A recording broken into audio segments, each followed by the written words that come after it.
สบ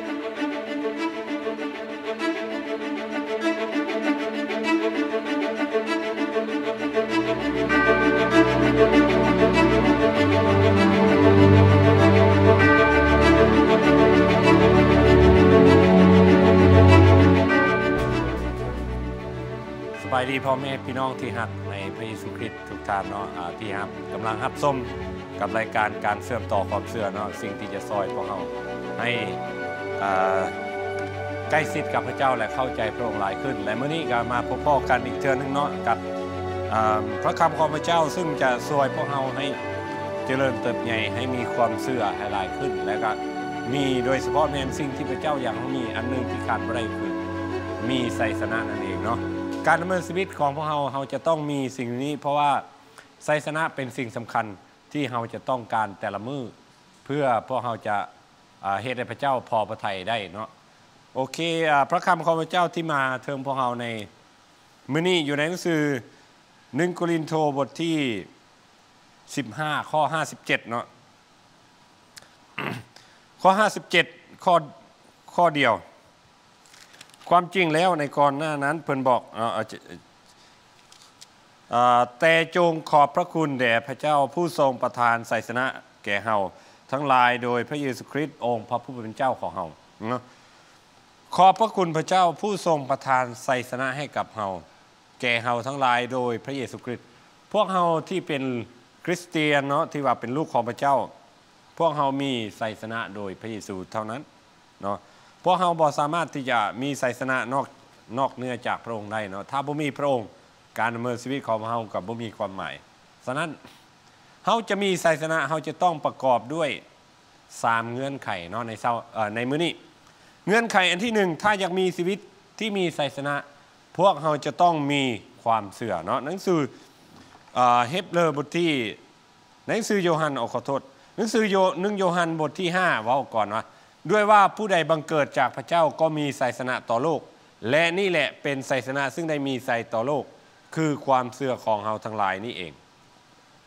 พวกเฮาจะได้ไสยสนะนี่ก็มาจากความเชื่อเนาะความเชื่อที่เรามีก็คือการมีความเชื่อในพระเยซูคริสต์การมีไสยสนะต่อโลกนี่บ่แม่นไสยสนะบ่ได้หมายถึงการเฮ็ดสงครามมีไสยสนะแต่โลกบ่สามารถที่จะเฮ็ดอีหยังเฮาได้เนาะโลกบ่สามารถที่จะเฮ็ดให้เฮาตกนรกได้เพราะมันบอกว่าในข้อที่5ไผล่ะส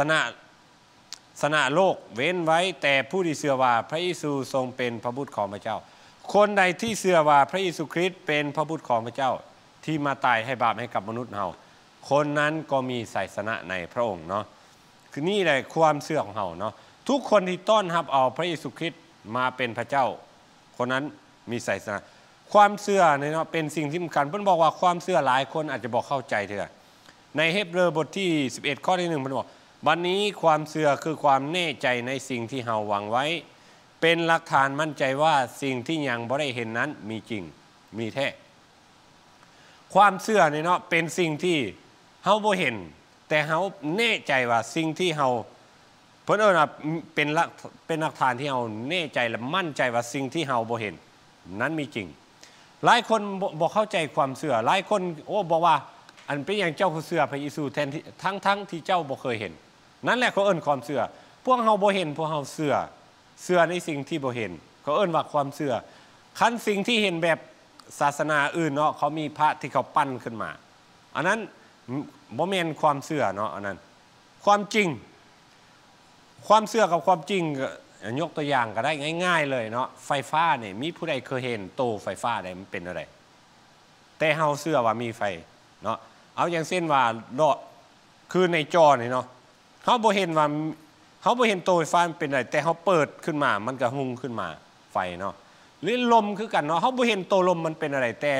เฮาสามารถสัมผัสว่าโอ้ลมพัดมามันเย็นๆเนาะนั่นเลยคือไส้ความเชื่อความเชื่อกับความจริงต่างกันเนาะความจริงคือสิ่งที่เราสามารถจับได้แต่ต้องได้เห็นได้เนาะความจริงและความเชื่อนี้เองพวกเราเพิ่นบอกว่าพระเจ้าสร้างจักรวาลก็ด้วยความเชื่อเนาะเฮาบ่ฮู้เฮาบ่เห็นด้วยตาของเฮาว่าพระเจ้าสร้างแนวใดแต่เฮาอาศัยความเชื่อว่าพระเจ้าได้บันทึกไว้ในพระคัมภีร์ว่าพระองค์สร้างแต่ละมื้อน่ะใช้เวลา6มื้อเพิ่นบอกว่า ด้วยพระดำรัสของพระองค์พระเจ้าเว้าออกไปสิ่งเหล่านั้นก็เกิดเพิ่นบอกดังนั้นสิ่งที่เบิ่งเห็นจึงเป็นสิ่งที่เกิดจากสิ่งที่บ่ปรากฏเห็นนี่คือความเชื่อเนาะเป็นอย่างเราต้องมีความเชื่อนี่เฮ็ดให้เอโนกถูกรับขึ้นไปสวรรค์โดยที่บ่ต้องตายบ่มีผู้ใดพบเห็นทานเพราะพระเจ้าทรงรับทานไปแล้วก่อนที่ทรงรับทานขึ้นไปนั้นมีพยานว่าทานเป็นที่พอพระทัยพระเจ้าเอโนกได้ไปสวรรค์เนาะพระคัมภีร์บอกว่าโดยความเชื่อของเราพระเจ้ารับเราขึ้นไปบ่มีผู้ใดเห็นเราอีกเนาะบ่แม่นว่ารับเราแล้วก็เอาเราไปปะบ่นั่นบ่นี่แต่รับขึ้นไปสวรรค์แท้แต่ถ้าในข้อที่6แต่ถ้าบ่มีความเชื่อแล้วจะเป็นที่พอพระทัยของพระองค์ก็บ่ได้เลยเพราะว่าผู้ที่จะมาหาพระเจ้าใดนั้นต้องเชื่อว่าพระองค์ทรงดำรงพระชนอยู่และพระองค์ทรงเป็นผู้ประทานบำเหน็จให้แก่ทุกคนที่ปรงใจแสวงหาพระองค์ฉะนั้นความเชื่อจึงเป็นสิ่งที่สำคัญที่พวกเราจะต้องมีเนาะเพิ่นบอกว่าถ้าบ่มีความเชื่อพระเจ้าก็บ่พอพระทัยพวกเราฉะนั้นพวกเราจะต้องมีความเชื่อและบ่เพียงแต่มีความเชื่อเท่านั้นความเชื่อของพวกเราจะต้องพัฒนาขึ้นเรื่อยๆผู้บอกความเชื่อของเราสำคัญในเอเฟโซบทที่6ข้อที่16บอกว่าและพร้อมกับสิ่งทั้งหมดนี้จงเอาความเชื่อเป็นโล่ด้วยโล่นั้นทานจะได้ดับลูกศรไฟของผู้ชั่วร้ายนั้นเสียพญามารมันพยายามที่จะต่อสู้พวกเราแต่พวกเรามีความเชื่อที่เป็นโล่ป้องกันพวกเราจากลูกศรไฟของพญามารฉะนั้นเนาะพระคัมภีร์จึงบอกว่าเราต้องมีความเชื่อถ้าบ่มีความเชื่อพระเจ้าจะพอพระทัยเราบ่ได้ความเชื่อของเราจะต้องได้รับการพัฒนาให้หลายขึ้นกว่าเก่าเนาะพระเยซูบอกกับโทมัสในโยฮันบทที่20ข้อ29พระเยซูตรัสกับเราว่าโทมัสเอ๋ยเพราะท่านได้เห็นเฮาท่านจึงเชื่อผู้ที่บ่เห็นเฮาแต่เชื่อก็เป็นสุขฉะนั้นพระคัมภีร์บอกว่าเฮาบ่เห็นพระเจ้าแต่เฮาเชื่อเป็นสุขเนาะพระเจ้าทรงพอพระทัยในคนนั้นเนาะความเชื่อของเราจะพัฒนาขึ้นได้ในใดก็ต้องอาศัยความเชื่อต้องใช้มันใช้ความเชื่อในใดเนาะเรียนรู้แต่ละมื้อที่จะเพิ่มความเชื่อดำเนินชีวิตกับพระเจ้าเนาะที่จะเชื่อฟังพระเจ้าไว้วางใจพระเจ้าเนาะแล้วความเชื่อของเรามันก็จะเพิ่มขึ้นเมื่อมันจะมีแน่นอนเนาะอาจารย์เปโตรเคยบอกว่าความเชื่อของเราจะถูกทดลองเนาะจึงจะรู้ว่าความเชื่อของเราฮอดระดับใดจุดใดแล้วมันจะต้องมีการทดสอบทดลองแน่นอนเพื่อพระเจ้าอยากจะให้รู้ว่าเฮาอยู่ในระดับใดแล้วบางเทื่อเฮาก็บ่มักเนาะการทดสอบทดลองแต่มันจะต้องเกิดขึ้นกับพวกเฮาเพื่อจะลองใจเพื่อจะวัดเบิ่งว่าวัดแทกเบิ่งว่าเฮาฮอดจุดใดส่าใดแล้วฉะนั้นพระเจ้ายังบอกว่าเฮาจะต้องมีความเชื่อถ้าเฮาอยากจะมีชีวิตที่มีชัยชนะซึ่งในพระคัมภีร์หลายตอนหลายข้อที่บอกว่าพระเยซูบ่สามารถเฮ็ดอัศจรรย์ได้ถ้าเฮาบ่มีความเชื่อฉะนั้นถ้าเราอยากจะมีชัยชนะเราต้องมีความเชื่อพระเยซูมักตำหนิบอกโอ้ยเจ้าผู้มีความเชื่อน้อยหรือเจ้าบ่มีความเชื่อมีอยู่เทื่อหนึ่งพระเยซูกลับไปบ้านเกิดนะบ่แม่นตอนบ่อนที่พระองค์ใหญ่เนาะก็คือนาซาเรตอยู่บ่อนนั้นพระองค์พระคัมภีร์ในมัทธิวเนาะบทที่13ข้อ58บอกว่าพระองค์บ่ได้เฮ็ดอัศจรรย์หลายอย่างเนาะพระองค์บ่ได้เฮ็ดอัศจรรย์เพราะอย่างเพราะว่าคนในเมืองนั้นคนในบ้านนั้นน่ะบ่มีความเชื่อถ้าเฮ็ดไปก็บ่มีประโยชน์ทุกเทื่อที่พระเจ้าที่พระเยซูเฮ็ดอัศจรรย์ก็เพื่อจะให้คนเชื่อในฤทธิ์อำนาจของพระองค์เชื่อว่าพระองค์ทรงเป็นพระบุตรของพระเจ้าแต่ถ้าบ่อนใดบ่มีความเชื่อคนนั้นก็จะบ่เห็นอัศจรรย์ของพระเจ้าฉะนั้นถ้าอยากจะเห็นอัศจรรย์อยากเห็นฤทธิ์อำนาจอยากเห็นชัยชนะเฮาขาดบ่ได้ความเชื่อเพราะพระเยซูบอกพระคัมภีร์บอกว่าแต่ถ้าบ่มีความเชื่อแล้วจะเป็นที่พอพระทัยก็บ่ได้เลยหรือว่าถ้าเว้าง่ายๆก็คือถ้าบ่มีความเชื่อชีวิตของเราจะมีชัยชนะบ่ได้เลยเนาะ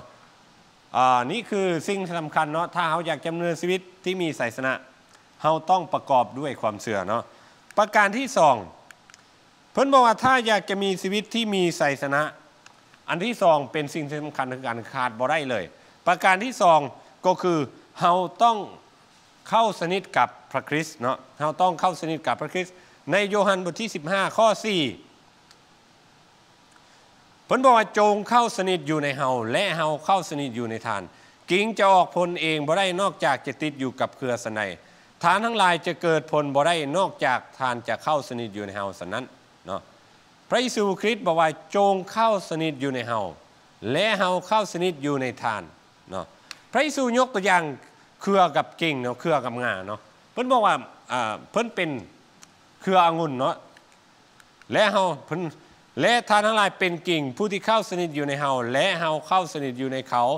ผู้นั้นจะเกิดผลหลายเพราะทานแยกจากเฮาแล้ว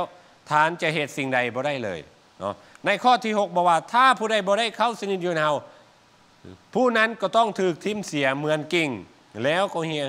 แห้งไปและเขาหวบรวมไว้ทิ่มในไฟเผาเสีย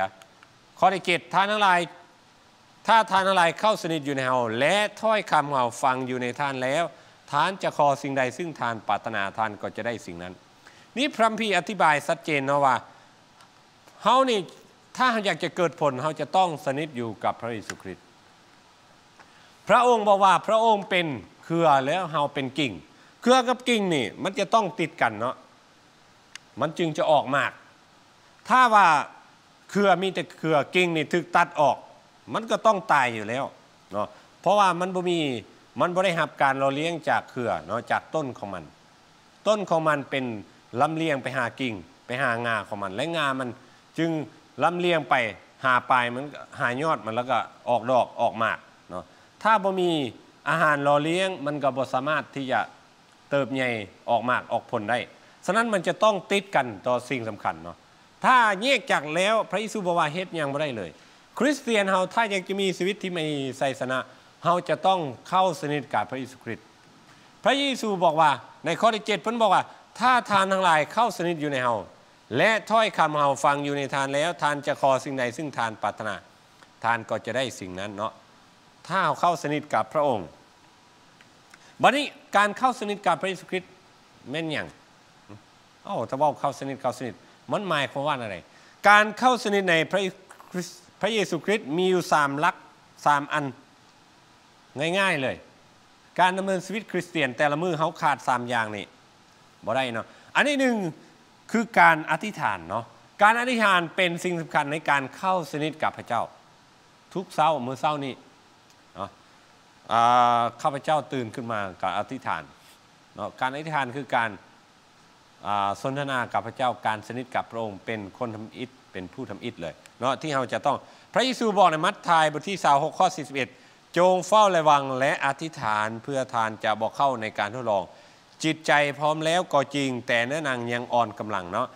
เฝ้าระวังและอธิษฐานบางเทื่อนี่จิตใจเฮาพร้อมแต่เนื้อนางเฮาอ่อนกำลังเนาะเฮาขอในแต่ละมื้อบอกว่าเฮาสนิทกับพระเจ้าขออย่าให้เฮาเจอการทดลองเพราะว่าบางเทื่อนี่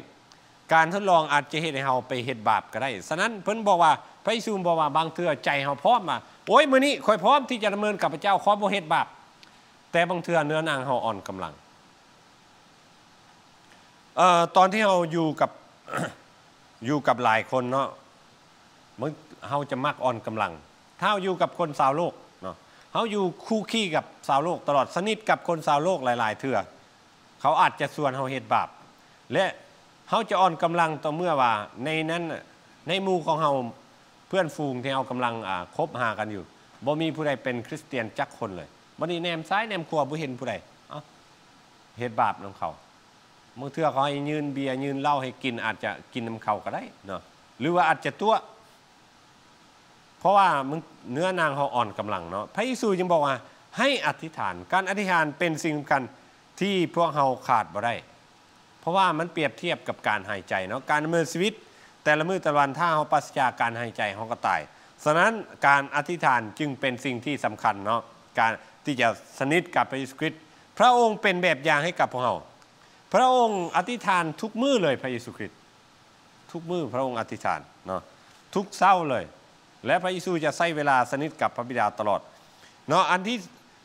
การสนิทคือการอธิษฐานการสนิทอีกอันนึงคือการ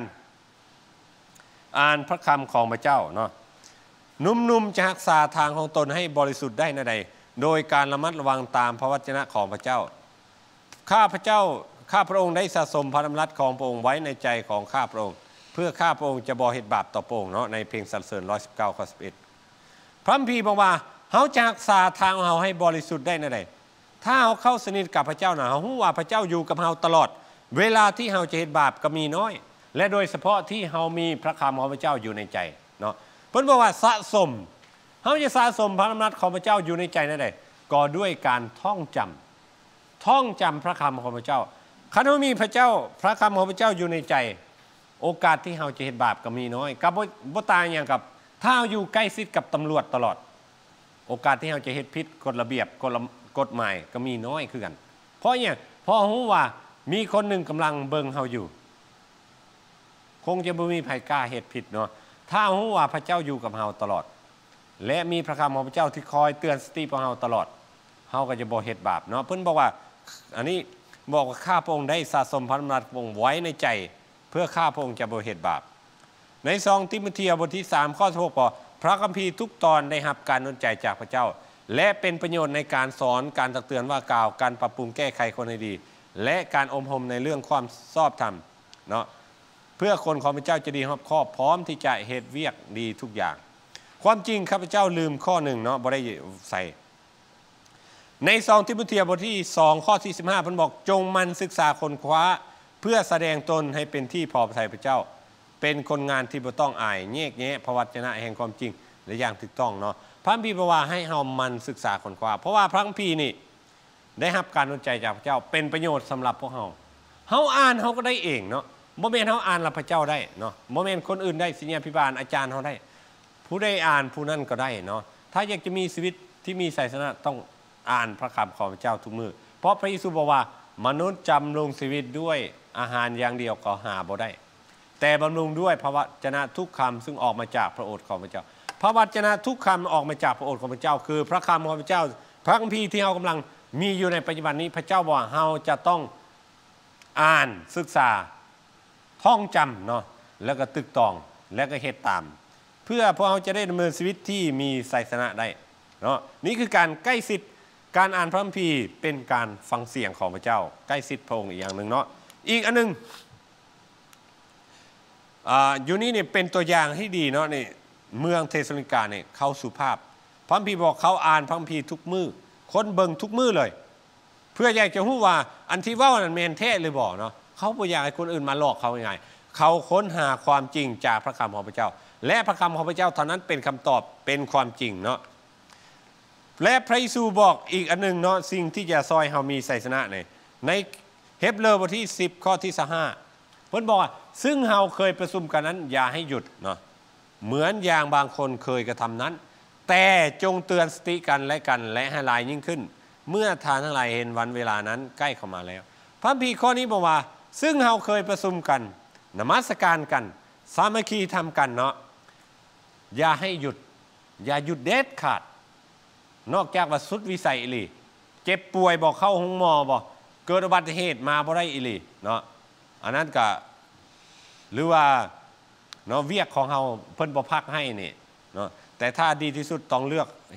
เฮ็ดเวียกที่พักวันอาทิตย์เนาะแล้วเพื่อเอาจะได้มีโอกาสมานมัสการพระเจ้าอย่าให้หยุดเหมือนอย่างบางคนถ้ามีคนหยุดบ่เป็นอย่างเฮามาเนาะเตือนสติกันเพราะวันเวลานั้นใกล้เข้ามาแล้วนี่คือสิ่งที่เราจะเห็นตัวอย่างที่ดีในพระคัมภีร์กิจการบทที่2ข้อ46-47ในคริสเตียนช่วงยุคต้นๆเนี่ยพวกเขาร่วมใจพระวิหารและฮักข้าวจีตามเฮือนของเขาร่วมรับประทานอาหารด้วยความชื่นชมดีและด้วยความจริงใจทุกวันเรื่อยไปพระคัมภีร์บอกว่าเขามีนมัสการทุกมื้อเลยทุกมื้อวันจันทร์ฮอดวันอาทิตย์มีความชื่นชมดีเขาไปพระวิหารทุกมื้อเลยเขามีพิธีระลึกทุกมื้อเลยบ่แม่นว่าเขาบ่เฮ็ดเวียกเฮ็ดงานเด้การนมัสการพระเจ้าเฮาสามารถนมัสการพระเจ้าได้ตลอดทุกเวลาเอาอย่างเช่นว่าเฮาเฮ็ดเวียกกลางเว้นเนาะกลางคืนนมัสการพระเจ้าได้บ่แน่นอนได้เนาะเด้บ่เพียงเท่านั้นเขาสรรเสริญพระเจ้าคนทั้งปวงก็ถึกใจพระเจ้าเลยอวยพรบ่พระเจ้าทรงโปรดผู้ที่กำลังจะรอดเข้าสมทบกับคริสตจักรทวีขึ้นทุกวันเนาะพระเจ้าอวยพรมีคนมาเชื่อทุกมื้อเพราะหยังเพราะเขาเห็นแบบอย่างของคริสเตียนยุคแรกเนี่ยเขามีชีวิตที่มีชัยชนะ เขาใกล้ชิดกับพระเจ้าบ่เพียงแต่เขาอธิษฐานเขาอ่านพระคัมภีร์แต่เขายังฮักการนมัสการมาพระวิหารทุกมื้อเลยโอ้แสดงว่ามื้อนึงนี่อาทิตย์นึงนี่มี7อาทิตย์นึงมี7มื้อเขาบ่มีมื้อขาดเพราะว่าพระคัมภีร์บอกว่าทุกวันทุกมื้อเนาะและเห็นอะไรแน่นอนชีวิตของเขาดีขึ้นแน่นอนเนาะอันนี้คือประการที่2เนาะเราจะต้องถ้าเราอยากจะมีชีวิตที่มีไสยชนะบ่เพียงแต่เราต้องมีความเชื่อเท่านั้นแต่เราต้องเข้าสนิทกับพระคริสต์อันที่3ถ้าเราอยากจะมีชีวิตที่มีไสยชนะอันที่3ก็คือเราจะต้องประกอบด้วยพระวิญญาณบริสุทธิ์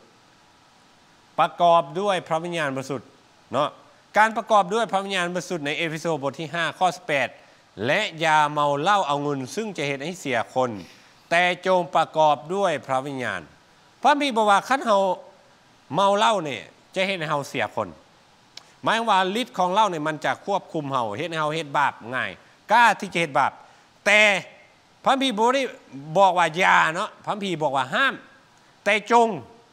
คือคำสั่งเนาะแต่จงประกอบด้วยพระวิญญาณคือการเติมเต็มด้วยฤทธิ์อำนาจของพระวิญญาณเมื่อเราเติมเต็มด้วยฤทธิ์อำนาจพระวิญญาณพระวิญญาณนี้เองจะซอยพวกเราให้มีความกล้าที่จะเฮ็ดความดีพระวิญญาณจะควบคุมเราบัญชาเราให้เราสามารถที่จะเฮ็ดในสิ่งที่พระเจ้าอยากให้เราเฮ็ดได้หลายคนอยากจะประกาศข่าวประเสริฐหลายคนอยากจะเว้าเรื่องของพระเจ้าหลายคนอยากถวายเพลงหลายคนอยากจะรับใช้พระเจ้าแต่ขาดอย่างหนึ่งคือความกล้าฉะนั้นพระคัมภีร์จึงบอกว่าให้เฮาที่จะ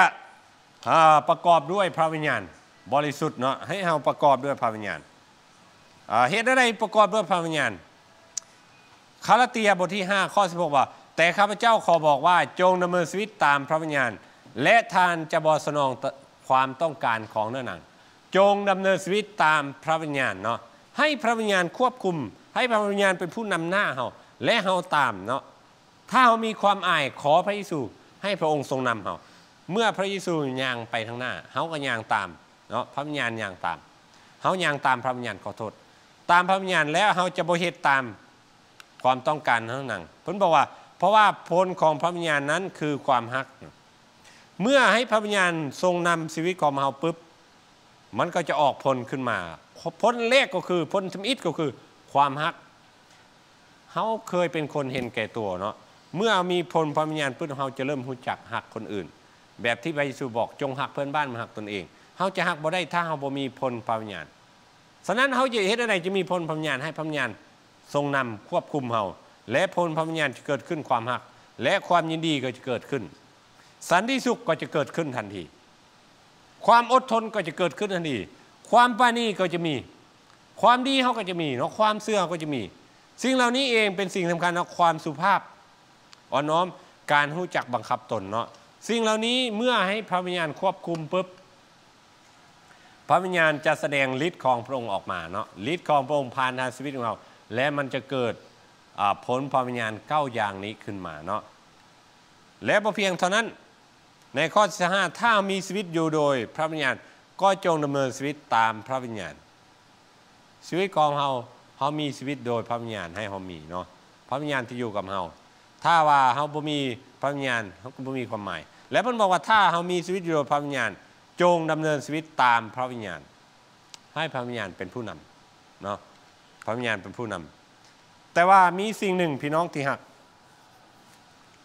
มีสิ่งหนึ่งที่ขัดขวางพวกเฮาบ่ให้เฮามีชีวิตที่มีไสยชนะได้ในฮิบรูเนาะบทที่12ข้อที่1เพิ่นบอกว่าเหตุฉะนั้นคันเฮามีพยานหมู่ใหญ่อย่างนั้นอยู่รอบข้างให้เฮาทิ้มของหนักทุกสิ่งที่ขัดข้องอยู่และการผิดที่เฮามักอ้ายกระทำนั้นและการแล่นแข่งกันที่กำหนดไว้สำหรับเฮานั้นให้เฮาแล่นด้วยความเพียรพยายามอันนี้เพิ่นแปลมาจากภาษาไทยเนาะแล่นเนาะวิ่งเนี่ยฉะนั้นบางเทื่อเฮามีชีวิตที่บ่มีไสยชนะก็เพราะว่าเฮามีเพิ่นว่ามีของหนักที่ขัดข้องเฮาอยู่มีของหนักที่คอยทวงพวกเฮาอยู่มันทวงพวกเอาบ่ให้แล่นไปถึงเส้นชัยบ่ให้มีชีวิตที่มีไสยชนะได้ของหนักนั้นอาจจะเป็นไม่หยังอาจจะเป็นโทรศัพท์ของเฮาก็ได้นะบางคนใช้เวลากับโทรศัพท์หลาย กว่าใช้เวลากับพระเจ้าบางคนใช้เวลากับโทรทัศน์อาจจะเป็นของหนักก็ได้บางคนใช้เวลากับมูคูหลายโพดบางคนใช้เวลากับวิดีโอเกมบางคนใช้เวลากับการเฮ็ดนั่นเฮ็ดนี่หลายอย่างการไปลิ้นไปเที่ยวเลยเฮ็ดให้อันนี้แหละเป็นของหนักที่ทวงเฮาอยู่บ่ให้พวกเฮาแล่นไปถึงพระเจ้าหรือมีชีวิตที่มีไสยศาสนาได้และก็ความผิดที่เฮามักง่ายที่สุดเลยความผิดที่เฮามักง่ายเฮ็ดแม่นหยังคือสิ่งที่เฮามักง่ายเฮ็ดคือการลืมเคยเว้าบ่ว่าโอ้ยค่อยลืมอธิษฐานมื้อเช้านี่ค่อยลืมอ่านพระคัมภีร์เฮามักเว้าตลอดโอ้ค่อยลืมท่องจำลืมนั่นลืมนี่เนาะลืมเรื่องของพระเจ้าเนี่ยก็เลยเฮ็ดให้ชีวิตของเฮาบ่มีไสยศาสนาได้เนาะบ่เพียงเท่านั้นในฮีบรูบทที่3ข้อ12ท่านพี่น้องทั้งหลายจงระวังให้ดีเพื่อจะบ่มีผู้หนึ่งผู้ใดในพวกท่านมีใจชั่วและบ่เชื่อแล้วก็ลงไปจากพระเจ้าผู้ทรงพระชนอยู่ท่านจงเตือนสติกันและกันทุกวันตลอดเวลาที่เอิ้นว่าวันนี้เพื่อว่าจะบ่มีผู้ใดในพวกท่านมีใจแข็งกระด้างไปเพราะเล่ห์กลของบาปเนาะพระเจ้าบอกว่าให้เฮาระวังเพื่อในพวกเฮาจะบ่มีผู้ใดมีใจชั่วและบ่เชื่อผู้บอกหลังจากนั้นเฮาก็จะลงไปจากพระเจ้าบ่มีชีวิตที่มีศาสนาระวังที่สุดใจของเฮาเพราะใจของเฮาอันตรายเนาะในหนังสือเยเรมีบอกว่าใจของเฮานี่โอ้มันชั่วมันเสื่อมทรามบ่มีผู้ใดเข้าใจแม้แต่บางเทื่อใจตัวเองก็ยังเข้าใจยากฉะนั้นพระคัมภีร์จึงบอกว่าจงเตือนสติกันตลอดที่เอิ้นว่าวันนี้เพื่อจะบ่มีผู้ใดในพวกท่านมีใจแข็งกระด้างไปเนาะสิ่งที่เฮ็ดให้เฮาบ่มีชีวิตที่มีไสยศาสนาได้ก็คือใจของเฮาชั่วและบ่เชื่อและแข็งกระด้าง มันเป็นสิ่งที่ขัดขวางเฮาเนาะบ่ให้มีชีวิตที่มีไสยศาสนาพระเจ้าบอกว่าจงเชื่อแบบอิสราเอลบอกว่าถ้าเจ้าเชื่อเจ้าได้เข้าคานาอันแต่เพราะความบ่เชื่อของเขาความดื้อของเขาความใจแข็งของเขาเลยเฮ็ดให้เขาวนเวียนอยู่ในทินทะเลทรายนั้นเป็นเวลากว่า40ปีกว่าจะได้เข้าคานาอันและคนที่ออกจากอียิปต์20ปีขึ้นไปตายเรียบยกเว้นผู้ชาย2คนคือโยชูวากับคาเลบเนาะนี่คือเป็นแบบอย่างเฮาฉะนั้นพระเจ้ายังบอกว่าให้เฮาระวังให้ดีเนาะให้เฮาระวังเนาะเพราะว่าตัวนี้มันจะเฮ็ดให้เฮามีชีวิตที่บ่มีไสยศาสนาเนาะมื้อนี้ขอบคุณพระเจ้าเฮาเรียนรู้แล้วว่าถ้าเฮาอยากจะมีชีวิตที่มีไสยศาสนาพวกเฮาจะต้องประกอบอยู่ด้วย3เงื่อนไขเนาะเงื่อนไขที่1ต้องมีความเชื่อและความเชื่อเพราะว่าถ้าบ่มีความเชื่อพระเจ้าพอบ่ได้และความเชื่อของเฮาจะต้องพัฒนาขึ้นแต่ละมื้อเนาะเฮาจะต้องเข้าสนิทกับพระคริสต์เนาะอันที่2เข้าสนิทด้วยการอธิษฐานอ่านพระคัมภีร์และเข้าร่วมนมัสการอย่าขาดและอันที่3ก็คือเฮาจะต้องประกอบด้วยพระวิญญาณให้พระวิญญาณควบคุมเฮาขับเคลื่อนเฮาเพื่อให้เฮาเฮ็ดในสิ่งที่ดีเฮ็ดในสิ่งที่พระเจ้าพอพระทัยแต่ว่ามีสิ่งหนึ่งที่เฮ็ดให้เฮาบ่มีไสยศาสนาก็คือการมีชีวิตที่มีความบาปท่วงเฮาอยู่เนาะของหนักความบ่เชื่อความใจแข็งขอพระเจ้าพร